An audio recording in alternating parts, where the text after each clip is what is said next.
En la hora anterior de clases habíamos quedado en esta lámina, la escritura en manuscritos.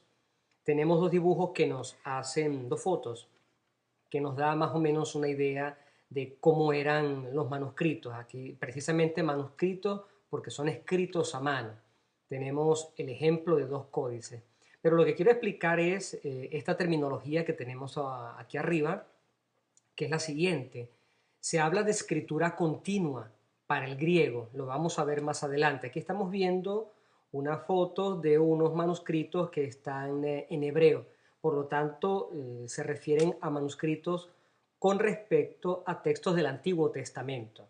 Cuando nosotros hablamos de escritura continua, nos referimos al griego. Es algo muy parecido a lo que nosotros llamamos sopa de letras. Imagínese una hoja de papel, lo vamos a ver más adelante con los códices sinaítico, alejandrino, vaticano, etc. Una hoja de papel y están todas las letras una al lado de otra.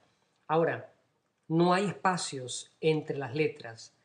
Los manuscritos son en mayúsculas y es por eso que se habla de manuscritos consonánticos. Cuando se trata del Antiguo Testamento, el consonántico se refiere al hebreo porque en el hebreo no existen las vocales. Habíamos dicho en la primerísima clase que algunas consonantes tenían una pronunciación vocálica, como por ejemplo también en español nuestra W o W o como se le llama en algunos países en Latinoamérica y en España, que es una letra que tiene diferentes nombres, o la Y o Y, que tienen pronunciaciones vocálicas. Cuando se habla entonces del texto consonántico, se refiere al texto en hebreo. Cuando se habla de uncial, se refiere a las consonantes del texto griego, y lo vamos a ver más adelante. Ahora, el texto consonántico en hebreo es un texto sin vocales. El texto al cual se le colocaron algunos signos vocálicos, no letras, sino signos como rayas y puntos, y vamos a ver algunos ejemplos mucho más adelante. Bueno, estos signos hicieron del texto consonántico un texto vocalizado. Repito, para el texto hebreo se comienza con un texto consonántico, solamente las consonantes, sin tener las guías, estas rayitas y estos puntos que nos permitía leer las vocales junto a las consonantes. ¿Por qué no hacía falta? Bueno, hoy en día en el hebreo moderno tampoco existen las vocales en el alfabeto. Las palabras se escriben sin las vocales y la persona que se acostumbra a leer ese idioma es obvio que no las necesita. Un idioma como el nuestro, el español, necesita absolutamente colocar las vocales junto a las consonantes para que sea pronunciada la palabra, pero en el hebreo no necesariamente. Está el texto consonántico y luego vinieron los famosos masoretas. Vamos a tener una clase de quiénes son o quiénes fueron los masoretas. Vocalizan el texto, pasa a llamarse texto vocalizado, que es lo que nosotros decimos con las siglas en los libros de introducción a la Biblia o de Sagrada Escritura, TM, como texto masorético. TM. Texto masorético es precisamente un texto base consonántico al cual se le han introducido estas señales, estos signos, esta codificación que es realmente muy sencillo de leer, exceptuando algunos casos particulares en los cuales no vamos a entrar, que son propios del hebreo, pero que ayudan a realizar una correcta interpretación del texto. La razón por la cual estos masoretas realizaron la vocalización del texto consonántico lo veremos en una clase sucesiva. En cambio, con respecto al texto del Nuevo Testamento, los textos, como veremos en algunas láminas dentro de poco, fueron hechos en consonantes. Al otro tipo de textos, cuando se introduce las minúsculas, consonantes y vocales en mayúsculas, es lo que se dice con el nombre uncial. Uncial significa consonantes y vocales en mayúsculas. Todo el manuscrito escrito en mayúsculas. Cuando se introduce la minúscula En los textos del Nuevo Testamento, en los pergaminos, se habla de textos minúsculos. Entonces, esta es la diferencia que hay entre el texto hebreo y el texto griego. El texto hebreo está formado solo por consonantes, fue vocalizado con algunos signos porque no existen las vocales en ese sistema alfabético, mientras que en el griego se utilizan consonantes y vocales pero en mayúsculas, mientras que los textos en los que se introdujo la minúscula son los textos minúsculos. Y así es que tenemos los materiales unciales y los materiales o testigos minúsculos para el griego. En cuanto a la escritura de los manuscritos, en esta foto podemos ver que hay unos cuantos signos al inicio, por ejemplo en esta segunda foto, o algunos al final de un libro, por ejemplo, eran los llamados colofones. Un colofón en un texto hebreo, que no los tenemos ya hoy en día en nuestras ediciones modernas, el colofón eran unas noticias que se decían acerca del libro. Por ejemplo, alguna indicación del autor, alguna indicación del año, etc. Indicaciones con respecto al libro. Lo que nosotros podemos conseguir en las solapas o pestañas de los libros actuales o en la contraportada de los libros. Alguna información sobre el autor que escribió ese libro, alguna información sobre el índice, el contenido del libro. Es lo que en los textos hebreos se llama colofones. También había en los manuscritos, especialmente en los pergaminos, unas divisiones de tipo litúrgicas, en las cuales no nos vamos a detener porque no es propiamente el objeto de esta materia. Divisiones litúrgicas significa que para poder conseguir un pasaje de manera clara se necesitaba tener un sistema como el que nosotros tenemos hoy en día. Ahora, quiero aprovechar este comentario que estoy haciendo para que ustedes se fijen en una cosa. Este texto del Antiguo Testamento y el otro también tiene una cosa curiosa. Fíjense que no tiene divisiones. La única división que tiene es que, por ejemplo, este está escrito en 2 columnas y este otro en 3 columnas. Recordemos que se lee de derecha a izquierda. ¿A qué divisiones me refiero?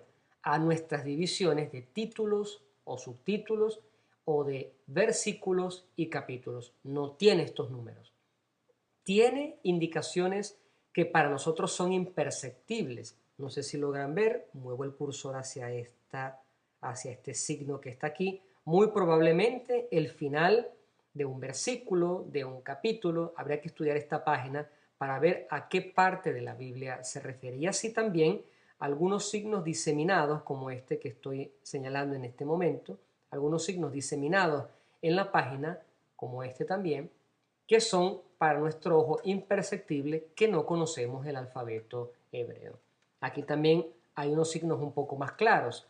Vemos, por ejemplo, que existen unos párrafos porque justamente en esta línea se interrumpe la lectura y se comienza un nuevo párrafo. De las anotaciones que están en los márgenes hablaremos más adelante. Ahorita decimos que son las famosas masoras y son diversos tipos de masoras.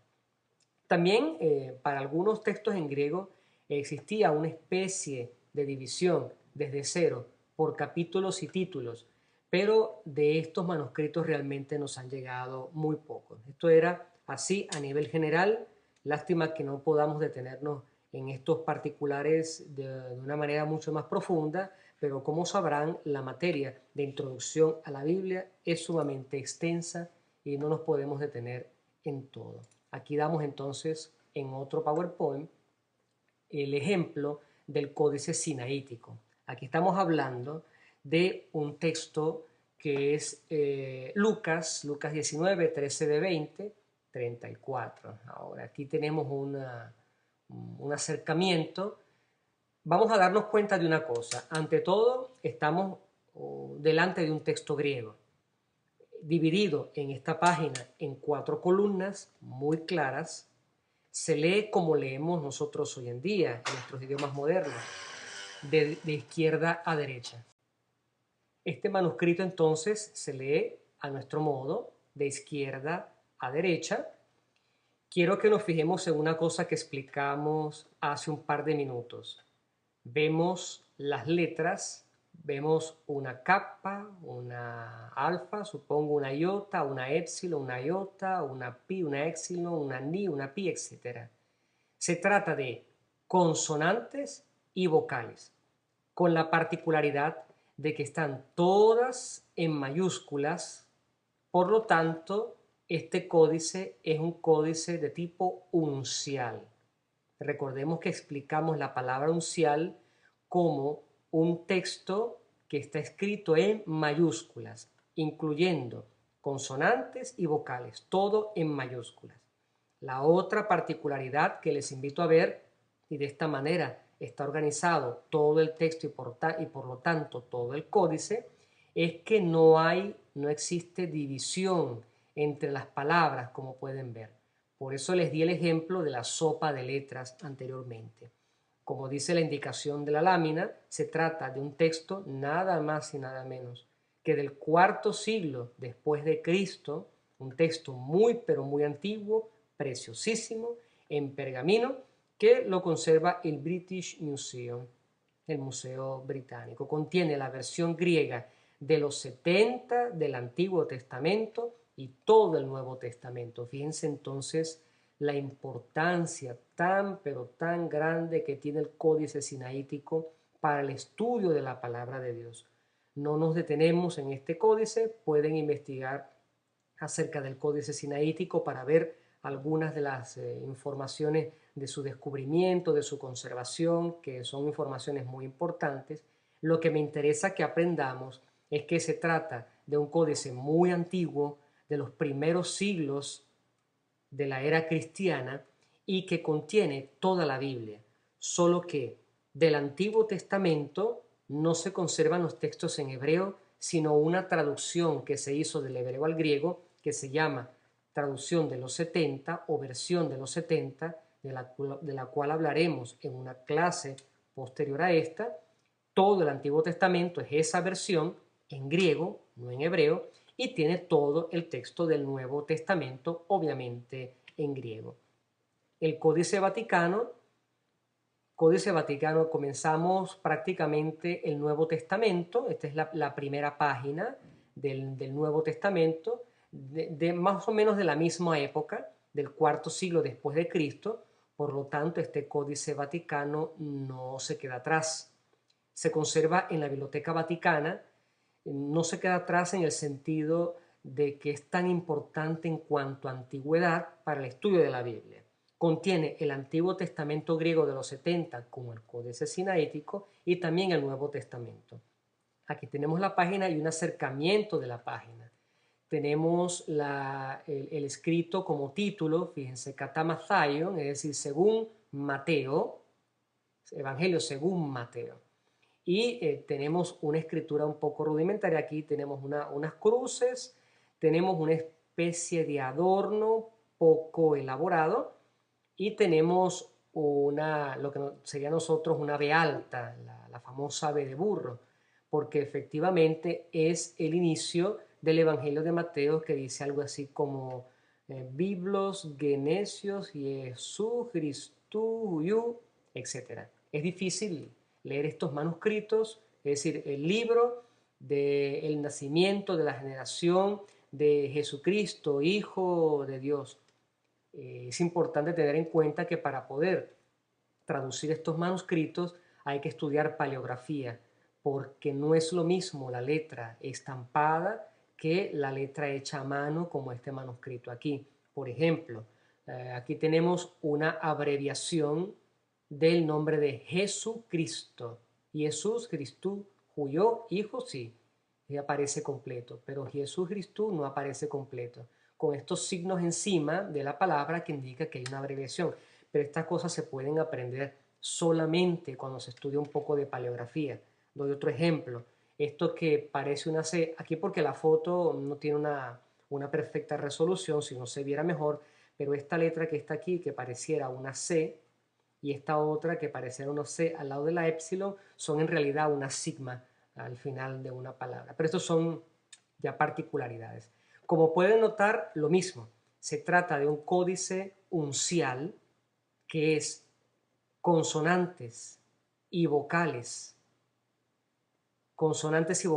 pero en mayúsculas, y ven también que no existe división entre las palabras. Parece literalmente una sopa de letras.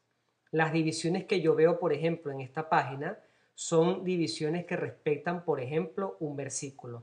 Este es un modo muy organizado para este códice de escribir las frases, lo que llamaríamos nosotros en gramática los periodos o los sintagmas, lo que diríamos muy comúnmente las frases completas. Bueno, esta es la primera página del Nuevo Testamento, del Códice Vaticano, que contiene todo el Antiguo y el Nuevo Testamento. Luego del Códice Vaticano podemos ver también una copia del Códice Alejandrino. También este códice se tiene en el British Museum. Es posterior a los dos códices que vimos anteriormente, porque este es del V siglo después de Cristo. Contiene el Antiguo Testamento en el griego de los 70 y el Nuevo Testamento. Este es entonces el punto de contacto entre los códices que se han conservado hasta el día de hoy. Aquí en la lámina observamos que se trata de una página donde está Segunda de Pedro, 16-18, Primera de Juan 1-1-9. ¿No? El modo termina un libro y comienza el otro libro. Ahora, obviamente la misma cosa, un texto uncial. La primera letra, la que abre el texto, aquí también las vemos en esta página de manera muy organizada. Lo que comienza un versículo tiene una letra, no voy a decir mayúscula porque sería equivocado. Todo está en mayúscula. Todo en este códice está en mayúscula porque es un códice uncial. La primera letra de ese periodo completo gramatical, lo que nosotros diríamos el inicio de un capítulo, el inicio de un libro, como es el caso que está aquí, al cual se le ha colocado la lupa, o el inicio pues de una frase, la letra mayúscula la colocan un poco más grande, pero no se trata de mayúscula. ¿Por qué? Porque todas las letras están en mayúscula. Sería impropio decir colocaron la primera letra en mayúscula. No, colocaron la mayúscula junto a las demás mayúsculas, pero esta mayúscula tiene una medida más grande porque comienza una frase, comienza un versículo. Este era pues el códice alejandrino. El códice de Alepo, y ven que aquí cambian los caracteres, se trata de un códice que contiene obviamente solo el Antiguo Testamento, pero no todo lo que nosotros conocemos como el Antiguo Testamento. Tendremos la oportunidad más adelante de ver cuál es la diferencia entre la Biblia hebrea y la Biblia que nosotros usamos. De nuevo, aquí hay puesta la lupa, no con una excelente resolución. Repito, se lee de derecha a izquierda, se ven las tres columnas, contiene toda la Biblia hebrea, es del siglo X después de Cristo y contiene la escritura cuadrada aramea, según la historia que dijimos de las lenguas cuando vimos el tema de las lenguas bíblicas. Aquí en la lámina nos indica que estamos en el libro de Josué 1:1 al 2 al 4. Ahora, una cosa quiero que notemos en esta página, porque lo hablaremos después. Tiene esta página, como pueden ver, estas anotaciones entre una columna y otra. Las pueden ver aquí. Tiene anotaciones encima de las columnas. Estas anotaciones están divididas también en columnas, como pueden ver, y tiene anotaciones al final de la página. Esto no es que la página está sucia, estos son anotaciones pequeñas que contiene los masoretas. Ahora, quiero acotar que hoy en día existe un proyecto de parte de unos biblistas científicos, filólogos y arqueólogos que están tratando de recuperar este manuscrito, el manuscrito de Alepo, para realizar la traducción del Antiguo Testamento. Nosotros contamos con 3 manuscritos que son la base para cualquier traducción del Antiguo Testamento. Tenemos el Códice de Alepo, tenemos el Códice del Cairo y el Códice San Pietroburgo o Leningradensis, que se conoce con el nombre de B19A. Este último, San Pietroburgo Leningradensis B19A, y los invito a que en el libro de introducción a la Biblia que les presenté en la clase pasada, la Biblia en su contexto de Ediciones Verbo Divino, ahí aparece en los últimos capítulos de dónde vienen esos códices, de qué año datan y cuál es la parte exacta que tienen de la Sagrada Escritura, porque no todos están completos. Por ejemplo, este de Alepo sería un texto completo, pero es un texto del cual se dice que ha sido corrompido en algunas secciones, etcétera. Bueno, no soy competente en esas materias de filología o de paleografía. Lo cierto es, y esto lo podemos aprender ahorita, tenemos el códice de Alepo, el códice del Cairo y el códice B19A. Todas las ediciones o algunas de las más importantes ediciones de nuestro Antiguo Testamento agarran como texto base del texto hebreo el B19A. Repito, existe un proyecto con respecto al Códice de Alepo que esperemos que algún día se llegue a terminar. Hoy aprendimos entonces también esto que me parece muy importante, y es que las ediciones actuales de la Biblia con respecto al Antiguo Testamento utilizan un solo códice, el B19A, como base para poder traducir el Antiguo Testamento. Un texto del año 1008 después de Cristo, un texto medieval, que, como veremos más adelante, una de estas páginas del texto, por ejemplo, de la Stuttgartensia, que seguramente tendrán algunos de ustedes en su biblioteca, está a la venta, es un libro más o menos costoso, es el Antiguo Testamento en hebreo, tiene aparato crítico, porque a pesar de que tiene como base el B19A, también echa mano del Códice de Alepo, el Códice del Cairo, de otros manuscritos, de Qumran actualmente, para poder llegar a una solución con respecto al texto. Cuestiones de crítica textual, esperemos que podamos hacerlas también en esta materia. Hacemos entonces un resumen, ya habiendo visto estas fotografías de estos códices, hacemos un resumen entonces de las escrituras bíblicas. Son paleo-hebrea. Paleo significa algo así como viejo, antiguo. Es una escritura de donde viene luego un alfabeto hebreo, paleohebreo. No es el hebreo actual, paleohebreo es una especie de grafía alfabética antigua que no es la actual y por lo tanto no es propiamente la bíblica. Pero la escritura del Antiguo Testamento viene de un tipo de escritura paleohebrea. También de una escritura arameo-bíblica, porque existía, como vimos en la clase de las lenguas de la Biblia, un arameo que no era bíblico y así también pues diversas determinaciones, por ejemplo el que se utilizaba a nivel civil para documentos oficiales y el griego. Estas serían las raíces de las lenguas bíblicas, el paleohebreo, el arameo bíblico y el griego. Este cuadro que estamos viendo en este momento ya lo habíamos visto en otra disposición. Lo que estamos haciendo es un resumen. Una lengua inicial protocananea, de la cual ya no se tienen los trazos. La lengua, el alfabeto fenicio, que siempre estudiamos, por ejemplo, en Historia Universal. A partir del alfabeto fenicio es que viene nuestro famoso paleohebreo, que es de donde surge luego la escritura hebrea con los caracteres que nosotros conocemos incluso en las ediciones actuales de la Biblia. Luego de la fenicia, el arameo, del arameo viene el arameo bíblico y separándose del paleohebreo y del arameo, de esta rama que nosotros vemos aquí, el alfabeto fenicio por cuestiones fonéticas y gráficas da origen también al alfabeto griego, sobre todo al alfabeto griego.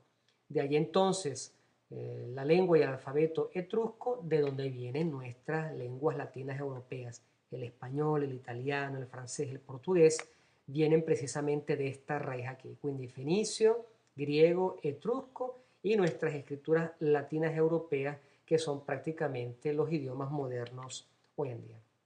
Bien, para terminar esta parte, en esta clase hacemos un comentario a un texto de este autor que vemos aquí, Trebol, la Biblia judía. La historia de la escritura conoció en la antigüedad momentos cruciales. Esto es lo que hemos intentado decir durante estas últimas clases, momentos cruciales que van desde el cambio del material de escritura hasta la grafía del texto. Tales momentos críticos, porque pasar de un material de escritura a otro es una cuestión realmente crítica, coinciden con situaciones de tránsito de tipo histórico y cultural, por cambio de los materiales utilizados para la escritura, la transmisión de la tablilla al papiro y de este al pergamino. Es obvio, la clase pasada habíamos dado el ejemplo de la velocidad, por ejemplo, con la que se puede leer un determinado texto en un papiro, en una tablilla o en otro material de escritura. El sistema de encuadernación, esto es un segundo elemento. Entonces, el primer elemento es el cambio del material utilizado. El segundo elemento de la transmisión del texto es la encuadernación. Se pasa de la transmisión del volumen o rollo, el rótulo, al códice o libro. El tercer elemento, el tipo de letra, transición de los caracteres paleohebreos a los cuadrados o de los caracteres griegos unciales a los cursivos, que son también llamados los minúsculos. La escritura cursiva es mucho más difícil de descifrar porque es como cuando nosotros podemos hacer en una hoja de papel nuestras consonantes, nuestras vocales, sabemos cómo se escriben en mayúsculas, en minúsculas, pero cuando nosotros escribimos, corrido o cursivo, la forma de la letra cambia ligeramente. También tenemos textos en cursivos o en letra corrida, porque hasta ahora hemos visto fotos solamente de textos donde se diferencia muy bien una letra de otra, aunque no entendamos el hebreo o no sepamos el alfabeto hebreo, veíamos una letra al lado de otra y no una letra pegada a la otra. Estos momentos críticos corresponden a periodos de renovación y de renacimiento cultural. Cuando se pasaba de un material a otro, es obvio que cambiaba el modo de pensar, el modo de vivir. Sin embargo, los cambios técnicos operados supusieron la pérdida definitiva de muchas obras literarias. Es obvio. Antes no existía el método de conservación que tenemos nosotros hoy en día. Permaneció desaparecido durante tanto tiempo la biblioteca de Qumran y la vinimos a descubrir en 1947. Textos que están allí de la época de Jesús, o fueron escritos en la época de Jesús, o mucho antes de la época de Jesús. También representó la desaparición de ediciones o de versiones diferentes del texto de un mismo escrito. Esto es una cosa muy delicada. Durante esta historia de la Biblia podemos ver que lo que nosotros tenemos hoy en día no fue la frase exacta que salió de la mano del autor sagrado, porque cambiar de material de escritura, cambiar del tipo de letra, cambiar de modo de conservación hizo que se agregara o que se perdieran algunas cosas.